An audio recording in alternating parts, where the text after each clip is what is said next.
하나님의 말씀 신약성경 로마서 6장 1절 보겠습니다. 로마서 6장 1절입니다.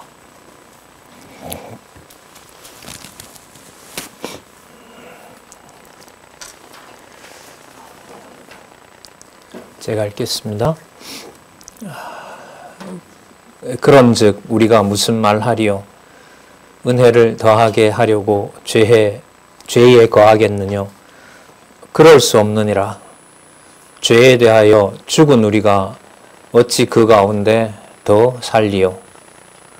무릇 그리스도 예수와 합하여 세례를 받은 우리는 그의 죽으심과 합하여 세례 받은 줄을 알지 못하느뇨? 3절까지 일단 읽었습니다. 교재는 성경 강론 15권 8172페이지입니다. 거기에 보시면 로마서 6장 1절부터 11절까지 내용이 무엇인지 또 주제가 어떻게 드러나 있는지 우리는 확인할 수 있습니다. 6장 1절에서부터 11절에는 바로 부활 승천하신 이 바로 나사렛에서 태어나셨고 베들레헴에서 태어나셨고 나사렛에서 구약의 언약한 메시아로 그리고 하나님의 아들로 그리고 그 본성은 하나님이신 바로 그 분이 승천하셨죠. 그리고 그 승천하신 이가 약속하신 성령을 보내십니다. 성령을 보내셔서 하늘에 속한 비밀을 깨닫게 하십니다. 그 깨닫게 하는 범위가 이방과 유대를 다 포함하죠. 그리고 교회를 세우셨고 그 세우신 교회에 육적이 아닌 하늘에 속한 하나님의 진리로 하나님의 자녀임을 깨닫게 합니다. 그리고 그 백성들을 부릅니다. 그 일련의 사건을 우리는 사도행전에서 성령 세례라고 확인했습니다. 자, 그래서 지금 로마서 6장 1절에서부터 11절까지 가지고 계신 교재에 보시면 이 내용은 보혜사 성령께서 부활하신 바로 그 그리스도가 바로 성도들과 함께 또 성도들이 그리스도의 죽으심과 부활하심에 합하여서 바로 세례를 받았다고 하는 놀라운 진리를 6장 1절에서부터 11절까지 알려줍니다. 편지를 받는 대상은 로마에 있는 유대인들과 이방인 성도입니다. 하지만 전하는 내용의 깊이와 본질은 사람의 생각과 사람들의 판단으로 알 수 없는 내용입니다. 여기 나와 있는 세례라는 것이 물에 들어갔다가 나오는 바로 그런 육신적인 사건만을 보고 이해할 수 있는 것이 아니기 때문입니다. 자, 이런 내용으로 로마서 6장 1절에서부터 11절까지 그리스도와 합한 세례가 무엇인지를 저희들이 살펴볼 겁니다. 자, 어떤 흐름으로 이제까지 왔고 앞으로 진행되는지를 잠시 살펴본 다음에 우리 본문을 중심으로 로마서의 큰 주제죠. 한번 볼까요? 칭의의 복음을 통해서 세우신 교회를 양육하신다는 내용을 우리가 한번 따라가 보도록 그렇게 하겠습니다. 로마서 전체 구조는 크게 이제 세 부분으로 되어 있죠. 서론까지 넣는다면 서론도 중요하죠. 로마서 1장 1절에서부터 17절까지 칭의의 복음에 대한 서론이 나오고 1장 18절부터 3장 20절까지 타락한 인간의 불의를 먼저 소개합니다. 그리고 3장 21절부터 긴 내용이죠. 11장까지 하나님의 의가 드러났다. 하나님의 의가 드러났다는 것을 역사적 사실뿐만 아니라, 역사적 사실이라는 말은 시간과 공간과 어떤 형태를 가지고 일어난 일을 말합니다. 하지만 그 보고 듣는 것 이상으로 바로 하나님의 능력의 역사가 임하고 있다는 사실을 깨닫게 해주는 겁니다. 그러니까 오늘 우리가 또 살펴볼 내용들은 분명히 받는 당사자가 있고 또 글을 쓴 기자가 있습니다. 하지만 기록한 말씀의 깊이는 이 땅에 있는 사건이 절대로 아닙니다. 알 수도 없고 함부로 알았다고 내 지식이라고도 얘기할 수 없는 너무나 심오한 지식 또 지혜를 우리가 확인해 갈 것입니다. 그리고 이제 세 번째는 이제 네 번째겠죠. 로마서 12장에서부터 16장 내용은 그러한 하나님의 의가 이 지상에서 세우신 교회의 모든 성도들에게 하나님의 의가 드러났다.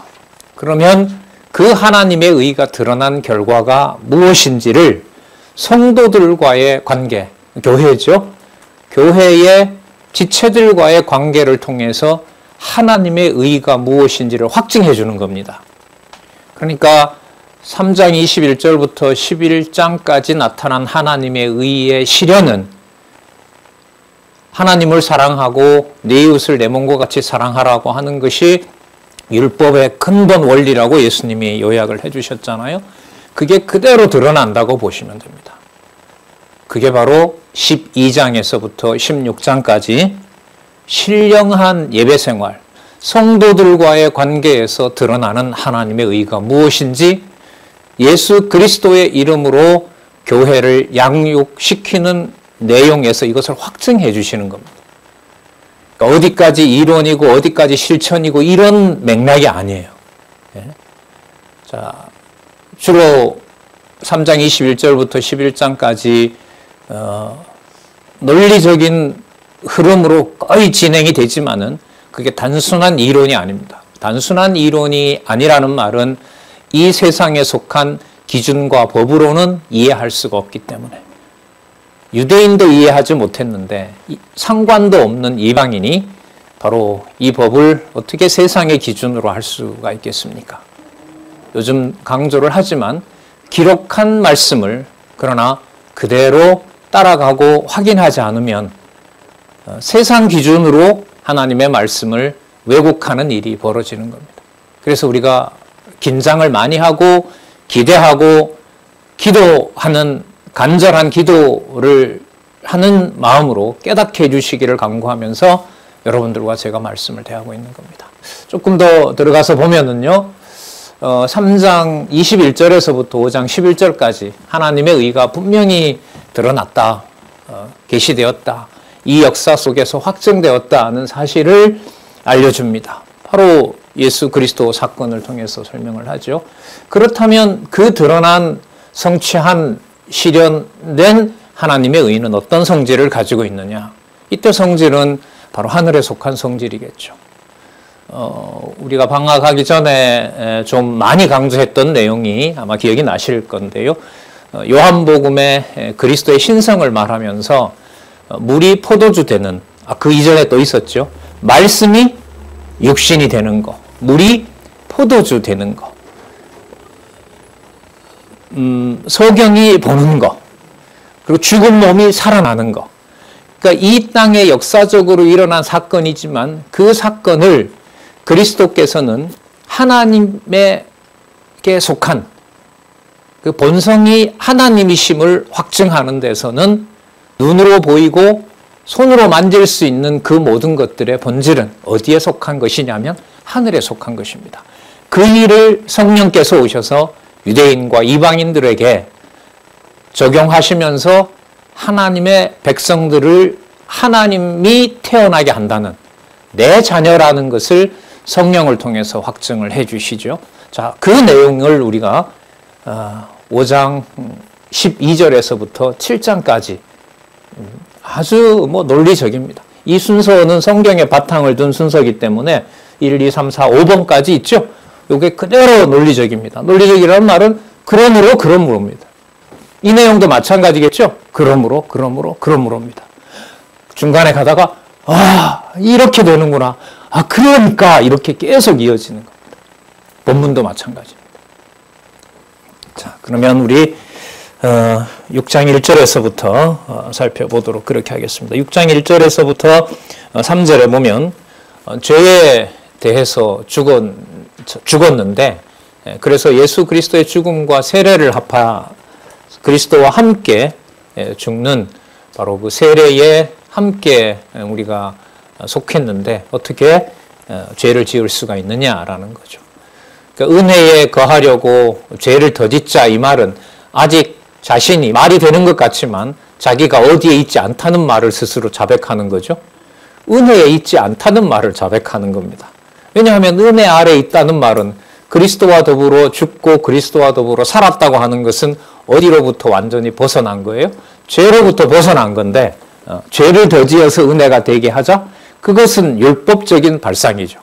뭘 해서 뭘 얻자라는 것은 로마서에서는 도저히 용납을 하지 않습니다.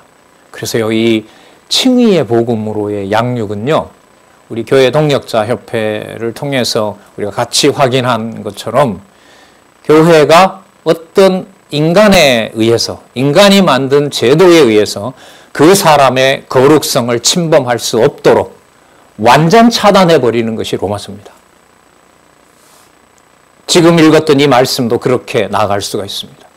은혜 아래 거하려고 더 죄를 짓자? 그러면 더 많은 죄를 지었기 때문에 은혜가 풍성해진다? 이건 뭔가를 해야만 은혜를 깨닫는다는 거니까 로마서에 나타난 칭의의 복음, 오직 은혜로 주어진 그 하나님의 의를 받아들이지 않는다는 것에서 출발하죠. 이런 치밀한 내용을 로마서에서 우리는 처음서부터 끝까지 확인해 갈 수가 있습니다. 자, 우리 참고로 지난 시간에 우리가 확인했던 5장 21절을 먼저 좀 보고요. 계속 이어가도록 하겠습니다. 이는 죄가 사망 안에서 왕노릇한 것 같이, 자, 죄가 왕노릇을 했습니다. 그러나 은혜도 또한 의로 말미암아, 의는 바로 주 예수 그리스도가 이 땅에 오신 사건을 말하는 거죠. 그리고 죽으시고 부활하시고 승천하신 모든 사건요, 의로 말미암아 왕노릇하여, 확인할 수 있습니다. 우리 주 예수 그리스도로 말미암아 어디에? 영원한 생명에 이르게 함이라. 요한복음의 중요한 주제이죠. 성경의 핵심이 무엇이다? 영생이다. 왜냐하면 주 예수 그리스도에 관한 언약과 그 성취 내용이기 때문에 우리가 요한복음 5장 39절 잘 아시죠? 자, 그러면 이제 6장 1절에서부터 11절에 나타난 이 세례는 사도행전에서 우리가 공부했던 성령 세례를 염두에 두시고 보시면 됩니다. 그럼 성령 세례는 성령께서 오셔서 택한 백성을 태어나게 하죠. 행위가 아니라 전적으로 누구의 은혜로? 하나님의 약속을 따라되는 은혜로. 유대인이든 이방인이든. 자, 그 비밀이 바로 뭐냐 하면, 자, 3절에 볼까요? 무릇 그리스도 예수와 어떻게 했다 그래요? 합하였다. 이 어떻게 합해질 수가 있어요? 바로 여러분, 이 합하여라는 말을 이해하려면 사도행전에 나타난 성령 세례, 그리고 사도행전에 나타난 성령 세례의 성령 세례는 어느 날 갑자기 이루어진 걸까요? 예수님께서 분명히 약속하신 내용입니까? 요한복음 14장, 15장, 16장, 그리고 17장에 가서 하늘에서 이미 보증을 받았다고 확증까지 해주신. 그러니까 이렇게 보면 여러분, 오늘 6장의 3절에 나타난 그리스도와 합하여 세례를 받았다는 말 이해도 성경 전체 앞부분 주제가 연결이 돼야 된다는 걸 알 수가 있죠. 그러니까 이제 이 성경을 공부한다는 것이 어느 한순간에 먹고 이렇게 배부르는 이런 게 아닙니다.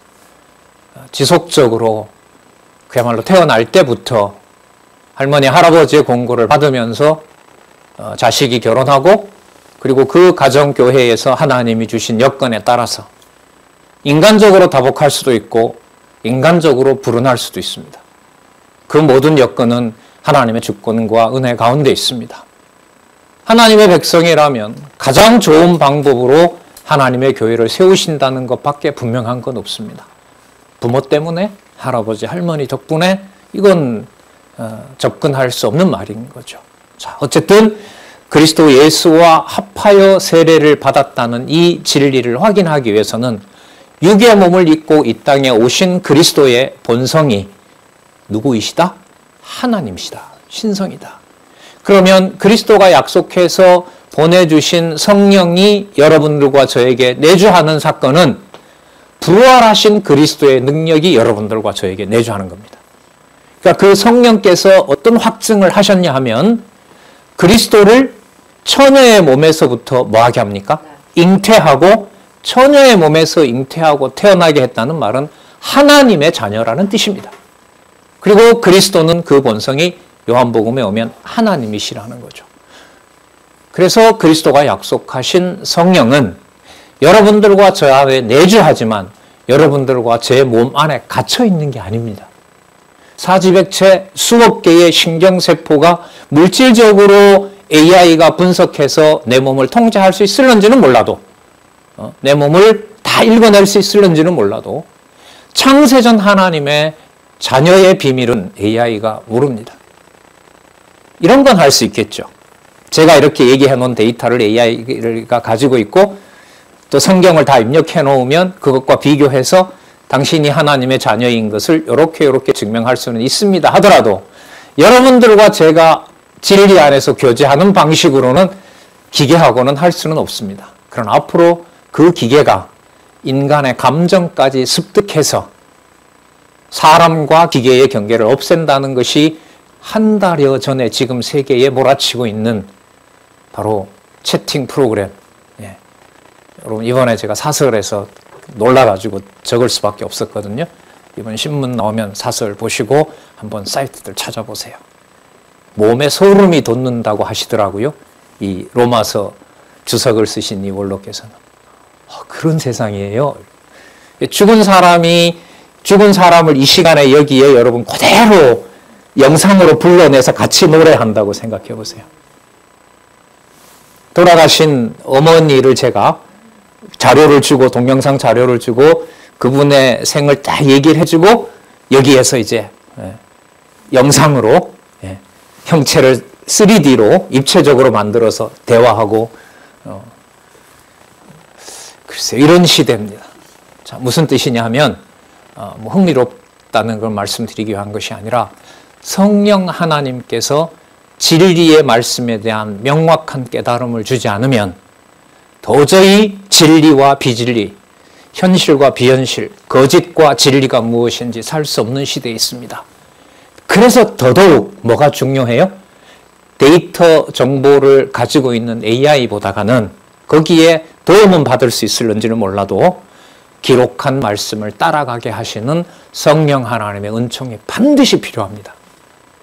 더더욱 읽어 볼 수밖에 없고 더더욱 기록한 말씀이 무엇인지를 확인하는 일이 더 절실해진 시대라고 생각을 합니다. 그래서 참 감사하죠. 오늘부터 우리가 한 3년 쉬었던 비대면 강좌까지 이제는 할 수 있어서 혼자 있으면 AI에 유혹되잖아요. 맞죠? 머리맡에다 두고 맨날 눌러보고 뭐 하고 하잖아요. 그죠? 그 시간을 하나님이 하시는 일로 깨닫고 또 하나님의 말씀으로 성령께서 내주하시면서 여러분들과 제 영혼을 기록한 말씀으로 양육시켜 주시기를 간절히 바라면서 하나님께서 또 새로운 역사를 시작하시리라고 봅니다. 자, 그리스도 예수와 합하였다라고 하는 것은 바로 시간을 초월하는 일입니다. 물질의 한계를 초월하는 겁니다. 물이 뭐가 되게 하는 포도주가 되는. 보이지 않는 하나님의 형상이 무엇을 입는? 육체를 입는. 보혜사 성령께서 내주하시지만 그 내주하는 것이 갇히는 것이 아니라 우리의 영혼을 창세전 하나님의 자녀임을 알게 하시는 것. 이게 여러분 전부 성령 세례의 비밀과 연관이 됩니다. 자, 그리스도 예수와 합하여 세례를 받은 우리는 그의 죽으심과 합하여. 여러분 예수님 죽으신 거 보셨어요? 못 봤죠? 상상만 하죠. 여러 정보를 통해서. 그리고 저 사건이 나와 굳이 무슨 관계가 있느냐라고 다들 의심합니다. 자기가 괴로울 때는 예수님 죽은 걸 본능적으로 연관을 시키겠죠. 그렇죠? 여러분 아무 관계가 없는 친척도 자기네 집 가문이 훌륭하다고 얘기하면 나도 가만히 있어요. 가지고 왔었어요? 뭐 돈도 대준 적도 없고 유산을 물려준 적도 없는데 저쪽에서 자기 가문 자랑하니까 야 그러지 마 우리 고조할아버지 이렇게 시작하잖아요. 그러니까 무슨 뜻이냐면 예수 그리스도와 합하여 세례를 받았다라는 것이 성령께서 깨닫게 하지 않으면 그리스도가 날 위해 죽었다라고 하는 것을 사용하는 것은 내 유익을 위해서 쓴다는 거예요. 진정하게 진리의 말씀으로 그리스도와 합하여 세례를 받았다고 하는 것을 깨닫게 하는 것은 칭의의 복음으로 성령께서 깨닫게 해주셔야 돼요. 그래서 여러분 다 느끼실 건데요. 성경을 읽으면 읽을수록 모든 게 다 명쾌하고 모든 게 다 행복해 보입니까? 아니면 더 답답하고 무지에 절망하고 정말로 성령께서 깨닫게 해주셔야 된다는 기도가 더 간절해집니까? 그렇죠. 보면 볼수록 이 진리는 오직 은혜로 된 것이기 때문에 하나님의 은혜에 더 간구할 수밖에 없어요. 은혜를 간구하지 않게 되고 그냥 있는 대로 만족하려면 안 보면 되죠. 그러나 그렇게 할 수는 없죠. 그렇게 안 하시고요. 하나님께서. 자, 그래서 요 명제 그리스도의 죽으심과 뭐 했다? 합하였다. 그래서 우리가 뭘 받았다? 세례를 받았다. 이건 그러니까 시공간 세계의 문제가 아니라 무슨 문제이다? 영적인 문제이다. 그 영적인 것에 관련된 부분을 그리스도는 육신의 몸을 입고 오셔서 요한복음이겠죠. 주로 하늘에 속한 사실을 알려주시는 내용. 자, 그걸 기억하시면서 앞부분과 큰 주제로 일단 연결을 하면서 읽어보도록 하겠습니다. 6장 4절에서부터 5절 예수와 이제 이해가 되시죠? 예수와 함께 뭐하고? 장사되고 그리스도와 함께 우리가 묻혔어요. 이걸 믿음으로 주셔야 되죠. 그리고 부활을 본받아서 부활에 여러분 본받는다는 것도 똑같아요. 이 본받는다는 게 이 사전을 좀 찾아보니까요. 하나님의 형상을 따라 지음받았다 그러죠. 아담을. 예, 아담을 하나님의 형상을 따라 만들었다 그러잖아요. 그 말이 본받는다는 말하고 똑같은 의미예요. 같은 의미입니다. 그럼 무슨 뜻일까요?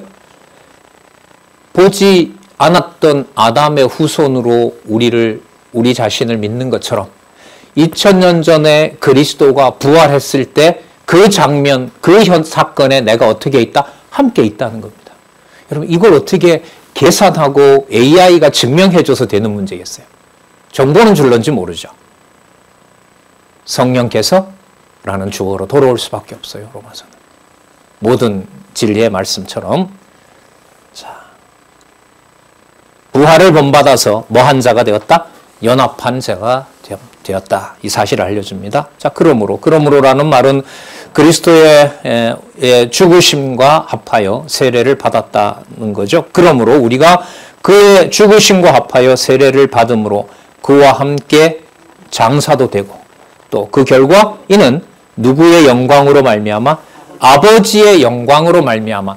아버지의 영광으로 말미암는 내용이 무엇인지 아시려면 요한복음 다시 보시면 돼요. 그러면 많이 강조했죠? 그리스도께서 십자가에 처형 당하시기 전에 십자가에 죽으시기 전에 하늘에 계신 아버지께 제자들이 보는 앞에서 기도하는 내용이 나오죠. 마태복음 6장에 나오는 주님 가르친 기도 보다가 너무너무 차원이 높은 하늘에 계신 우리 아버지여라는 의미가 무엇인지를 요한복음에 오면 요한복음 17장에서 하늘을 우러러 가라사대 아버지여 나를 영화롭게 하셨던 것처럼 지금도 저를 영화롭게 하옵소서. 이것이 바로 아버지께 영광입니다. 이들을 버리시면 안 되고 우리가 아버지가 제 안에 제가 아버지 안에 있었던 것처럼 이들도 우리 안에 있습니다. 배신하고 버린다 해도 버리시면 안 되는 자녀들입니다. 확인해 주고 가잖아요. 그리고 그 바탕 위에서 바로 아버지의 영광으로 말미암아라는 것을 이해할 수 있습니다. 그리고 그 영광은 유대 예루살렘에서부터 시작해서 땅끝까지 하나님의 교회를 세우는 사건에서 우리는 사도행전에서 확증을 했습니다. 그 모든 시공간을 초월한 2000년 전에 세워진 교회, 공간적으로 보면 아직 한 번도 보지 못했지만 생명의 말씀으로 살아가는 지체들과 동역자들, 그 모든 교회에 드러난 아버지 하나님의 영광, 주 예수 그리스도가 머리 되신 교회. 자, 아버지의 영광으로 말미암아 그리스도를 죽은 자 가운데서 살리심과 같이 우리도 또한 새 생명 가운데, 아까 영생이라고 했죠? 이제 그겁니다. 새 생명 가운데 행하게 하려 함이니라. 하나님께서 하나님의 의를 하나님이 드러내신다는 겁니다. 주 예수 그리스도로 말미암아. 여러분, 지금 이 내용이 눈과 귀와 피부로 확인할 수 있는 내용이에요? 아니에요? 아니죠. 그럼 순수한 지식, 이것도 좀 아쉬워요. 순수한 지식도 이 땅에 속한 거라고 착각을 하니까 전적으로 어디에 속한 지식? 하늘에 속한 양식, 하늘에 속한 지식, 영혼의 말씀, 영생의 말씀, 여기에다 초점을 맞추고 있습니다. 이게 현상적인 일이 아니다 보니까 이 말씀에 둔감해지면 지체와 가정교회라 하더라도 어디에 휘둘릴까요? 보고 듣고 느끼는데 휘둘릴 수밖에 없어요. 그럼 그렇게 된 상황에 이 말씀을 보게 하는 것과 영영 그냥 배워도 필요 없다라고 버리게 하는 것과의 차이는 클까요? 작을까요? 엄청 큽니다. 지금 거기에 여러분들과 저희들은 긴장하고 있는 겁니다. 하나님, 이건 건들지 마십시오. 너무 힘겨웠고 안부를 물을까 말까 제가 저도 전화를 잘 안 하거든요. 어쨌든 구체적인 문제에 대해서는 좀 두렵기도 하고 이렇게 해서 너무너무 궁금했는데 전화를 했습니다. 도저히 궁금해서 막 견딜 수가 없었어요. 전화를 할 수 있는 상황임을 파악을 하고 조심스럽게 전화를 했는데 그냥 공부 열심히 하고 있고 말씀으로 살아가고 있다는 것만 아시고 조만간에 뵙도록 하겠습니다. 아유, 감사합니다. 예. 여러분, 이게 무슨 뜻이냐 하면은요, 그리스도와 합하여 세례를 받은 이 사건이 영적인 사건이지만 이 지상에 세워준 예루살렘에서부터 이방에 세워주신 이 교회가 온몸으로, 우리가 인격적이라 그러는 거죠. 온몸을 통해서도 이 진리의 말씀이 뭐 하신다? 통치하신다는 거죠. 통치하신다는 겁니다. 그러나 출발은 육으로부터 출발하는 게 아닙니다. 지금 보시는 이 진리의 말씀으로부터 드러난 형태의 가정교회와 지체들, 양육교회의 지체와 동역자들을 볼 수 있게 하는 거죠. 5절 볼까요? 만일 우리가 그의 죽으심을 본받아 연합한 자가 되었으면, 여러분 아까 말씀드렸는데요, 이 본받아라고 하는 것이 여러분 바로 하나님의 형상을 따라 아담을 지었다라고 했을 때 그걸 말하는 겁니다. 여러분, 아담을 하나님께서 타락 전에 지어서 생기를 불어넣어준 사건, 언제 일어난지도 모르는 그 사건과 지금 여러분들과 저를 하나님의 자녀로 태어나게 한 사건과 같은 사건일까요? 다른 사건일까요? 본질이 같을까요? 다를까요? 그 아담을 흙으로 지어서 생기를 불어넣은 여호와 하나님과 우리를 진리의 말씀으로 살려준 하나님은 다른 하나님일까요? 같은 하나님일까요? 그러면 이 말씀이 우리와 관계가 있는 거죠. 그런 의미에서 여러분, 그리스도의 죽음이 그렇다면 그리스도만 죽은 사건이 아니라, 그리스도만 부활한 사건이 아니라 아담을 생기를 불어넣어서 생명을 만드신 것처럼 지금 이 시대의 여러분들과 저희의 비밀은, 하나님 자녀된 비밀은, 이 출생의 비밀은 누구의 죽으심과 합하여를 뺄 수 없다. 그리스도의 죽으심과 부활하심과 절대로 뗄 수가 없다. 여러분, 그 의미가 담겨 있는 것이 우리가 그의 죽으심을 뭐해서 본받아, 이런 말입니다. 본받아. 이걸 성령께서 해주셔야지 누가 가능하겠습니까? 그리고 본받아, 그럼 그 다음 말이 여러분 바로 이해가 돼요. 이걸 성령께서 깨닫게 해주셔야 어떤 자임을 알게 돼요? 함께 연합한 자라는 것을 알게 되는 거죠. 그래서 그리스도를 머리로 모든 지체들이 진리 안에서 소통하게 하는 사역이 되는 겁니다. 하나님의 사역이 되는 거죠. 자, 그의 죽으심을 본받아 그의 죽으심과 함께 바로 연합한 자, 함께 같은 뿌리에서 자라난 바로 하나님의 자녀가 되었다는 거죠.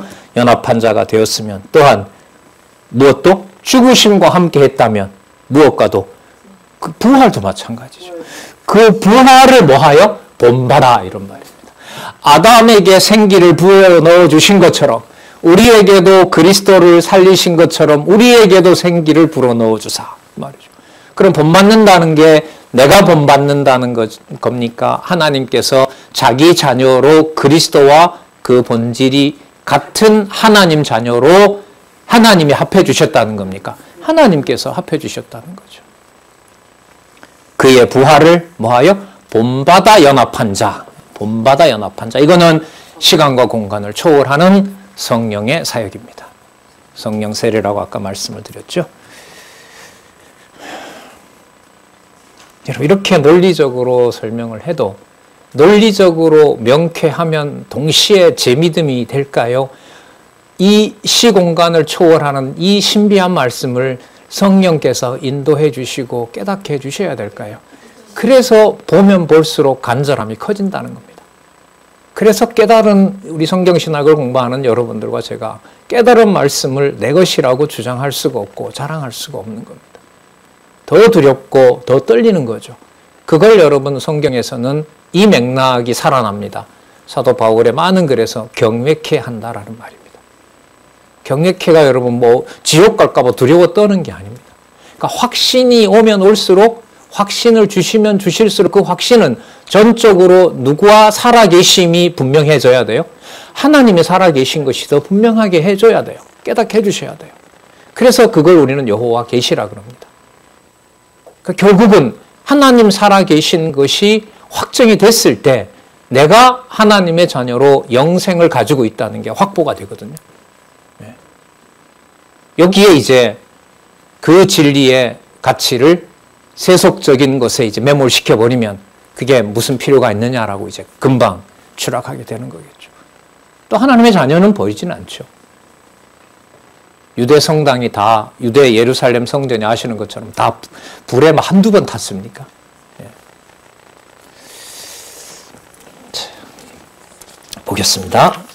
6절에서부터 11절에 보시면 그리스도와 함께 죽었다 다시 산 자, 부활에 함께 참여한 자, 죄의 권세가 더 이상 지배할 수 없는 자, 이게 바로 하나님의 의의 현현의 증거입니다. 6절, 우리가 알거니와 우리 옛사람이 예수와 함께 십자가에 못 박힌 것은 죄의 몸을 멸하여, 그러니까 죄의 종노릇하는 몸을 뭐하여 멸해버린다는 거죠. 그런 존재는 더 이상 존재하지 않습니다. 그럼 여러분 이건 좀 더 실질적으로 말하면은요, 여러분 유대인은 하나님으로부터 모세를 통해서 법을 받았죠. 어느 누구에게도 주지 않는 법을 받았죠. 그런데 그 법을 법대로 깨닫지 못했습니다. 그 법은 장차 오실 그리스도에 대한 확증이라는 것을 유대인들에게는 완전히는 아니죠. 아직 남아있으니까. 이미 2000년 전에 사도들도 유대인이었으니까. 그 유대인들에게 지금은 확인을 해주세요? 안 해주세요? 확인을 해주지 않죠. 그리고 그 율법을 가지고 자주 말씀드렸는데 율법을 가지고 누구를 죽입니까? 그렇죠. 메시아라고 하는 그 존재가 눈앞에 있음에도 법을 가지고 메시아를 죽이는 겁니다. 여러분 이 말은 성령께서 기록하신 진리의 말씀을 성령께서 진리의 말씀으로 생명의 말씀으로 깨닫게 하지 않으면 유대인처럼 기록한 진리로 기록한 내용으로 율법으로 사용해서 다른 사람을 뭐하는 정죄하고 판단하는 용도로 유대인과 같이 동일하게 쓴다는 겁니다. 여러분 이게 막연한 일입니까? 매 일상에서 말만 하면 일어날 수밖에 없는 일입니까? 후자입니다. 그래서 여러분들 이 강론집의 저자인 원로의 고백을 많이 들으셨죠. 4년 동안 울고불고 그 죄의 고통에서부터 벗어나게 해달라고 고민하고 결국 우리 율법과 죄 그리고 은혜에 드러난 것처럼 하나님 살아계신 증거로 율법을 이해하고 하나님이 주신 은혜로 살게 되고 하나님을 찬송할 수 있는 것은 하나님의 전적인 은혜이고 하나님의 살아계심이 분명하지 않으면 모든 것이 다 무너지는 것이다. 이제 그걸 우리가 같이 확인하지 않았습니까? 그래서 죄의 몸이 멸하여 다시는 우리가 죄에게 종노릇하지 아니하려 함이니라. 여러분 이게 막연한 얘기가 아닙니다. 그 양육이 얼마나 중요한지 진리의 말씀을 듣고 문자로 확인했고 내가 사용할 수 있다고 해서 그것이 여러분 우리의 지식을 통해서 우리를 자유롭게 하는 것은 아닙니다. 죄의 몸이 멸하여 다시는 우리가 죄에게 종노릇하지 않는 것이다. 죄가 사용할 때 여러분 딴 거 쓰지 않죠? 뭘 사용하도록 합니까? 사단도 뭘 쓰면서 예수님을 유혹해요? 그렇죠. 하나님 말씀 쓰면서 합니다. 사단이 그렇게 활용을 자기만 하겠어요? 성도들을 그런 식으로 무너뜨리려고 하겠어요? 그 우는 사자같이 달려든다 그러잖아요. 네. 죄에게 종노릇하지 아니하려 함이니 7절 이는 죽은 자가 죄에서 벗어나 의롭다 하심을 얻었음이니라. 육신으로 보면 그렇게 죄의 종노릇하면서 망가진다 하더라도 그리스도와 합하여 연합한 세례가 분명하면 그 본질은 어느 누구도 뭐 할 수 없어요. 건들 수 없어요. 8장에 가면 나오죠. 사망도 못 건드려요. 어떤 하나님 외에 누군가 생명 보장을 해준다 해도 그것도 못 건드려요. 과거에 어떤 흠집을 가지고 내리려고 해서도 안 돼요. 흠을 들어서. 현재의 부족함을 가지고 정죄해서도 안 돼요. 할 수도 없어요. 칼날이 와도 육신의 몸이 난도질을 당해도 그 영원한 생명은 보장이 되게 돼 있어요. 이게 지금 8장까지 쭉 이어집니다. 9절 이는 그리스도께서 죽은 자 가운데서 뭐 했다 그러죠? 사셨음에 다시 죽지 아니하시고 사망이 다시 그를 주장하지 못할 줄을 알미로다. 여러분 이게 현실 얘기가 아니잖아요. 영혼에 속한 얘기죠. 하늘에 속한 진리의 비밀. 그러니 여러분 유대인들이 수천 번을 읽었다고 해서 이걸 알 수 있을까요? 모르죠. 몰라요.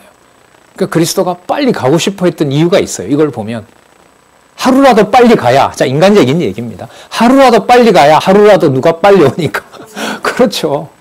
얼마나 그리스도께서 전하면서도 답답한 거죠. 하지만 하나님이 그렇게 정해놨는데 그때를 자신이 변경할 수는 없는 겁니다. 언제 깨달으려나 저 친구가, 저 형제가, 저 자식이 뭐 다 한결같을 겁니다. 여러분들과 저랑.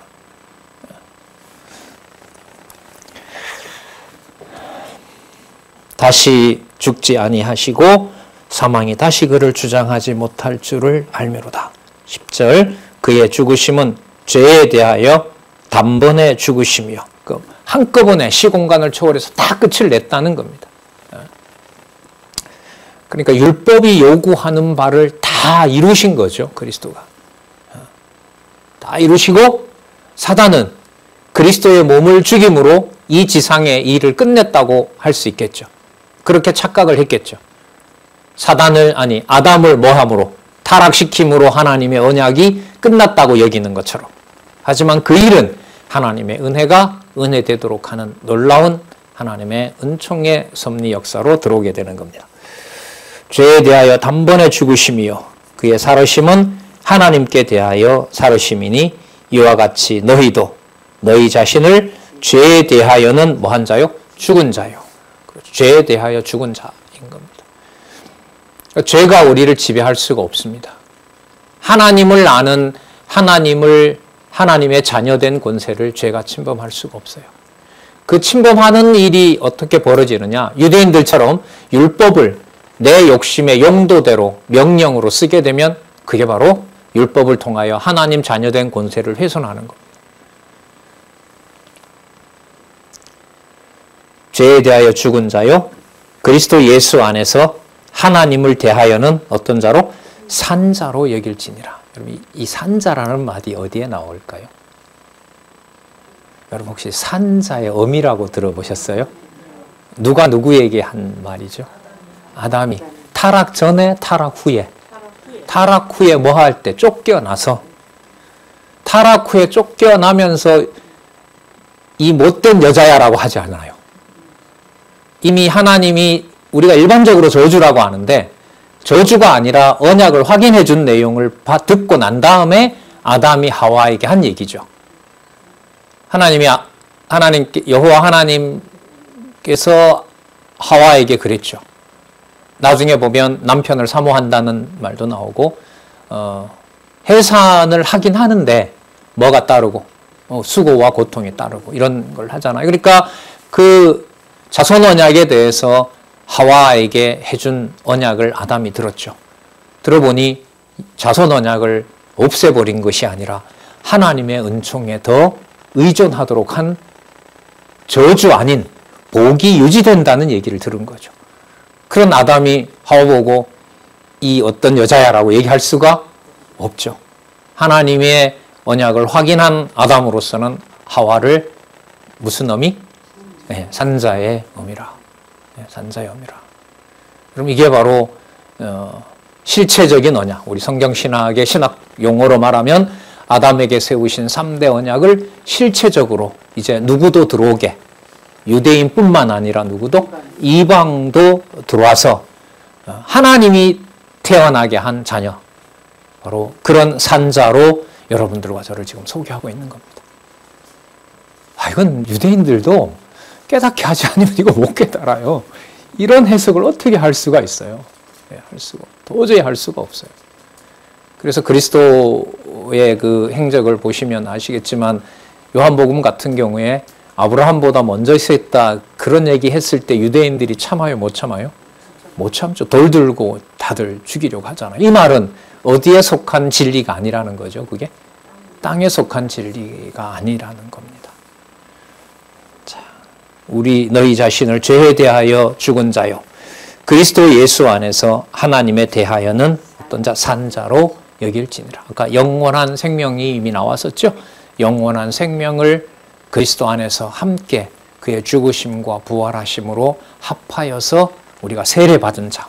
그러니까 여러분 세례가 뭐하고 하는 일이 동시에 일어나게 되죠. 죽고 살아나는 일. 그 애굽으로 보면 애굽과 관계로 보면 이스라엘 백성들이 뭐 하는 거? 애굽에서 벗어나는 거. 애굽의 삶을 전부 다 죽이는 거. 그리고 건너서 가나안으로 온 경우로 보면 어느 땅의 주인이 되는 사건. 가나안 땅의 주인이 되는 사건. 거기에 하나님의 약속한 내용이 성취되는 확증을 해주시는 내용이라고 보시면 되죠. 자, 지금 우리 11절까지 확인해 보셨지만은 성경에 나오는 내용들의 육신적이고 그 역사적으로 일어난 모든 사건을 어느 차원으로 다 끌어올려 놓죠? 우리 눈과 상식과 몸으로 느낄 수가 없는 하늘에 속한 진리로 끌어올려 놓죠? 이게 바로 여러분 칭의의 복음입니다. 그래서 앞으로 의롭다라고 신학에서는 칭의론인데 오늘 6장 1절에서부터 11절을 가지고 생각해 봐도 하나님의 의로운 백성이 되었다라는 비밀에 대해서는 전적으로 누구의 깨달음으로 된 사건이다. 성령의 깨달음으로 된 사건입니다.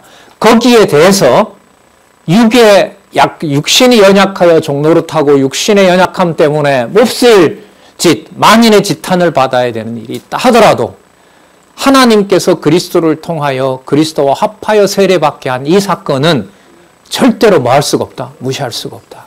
정죄할 수가 없어요. 시공간을 뛰어넘어요. 언제 하나님의 자녀로 이 비밀을 깨닫게 할지 모릅니다.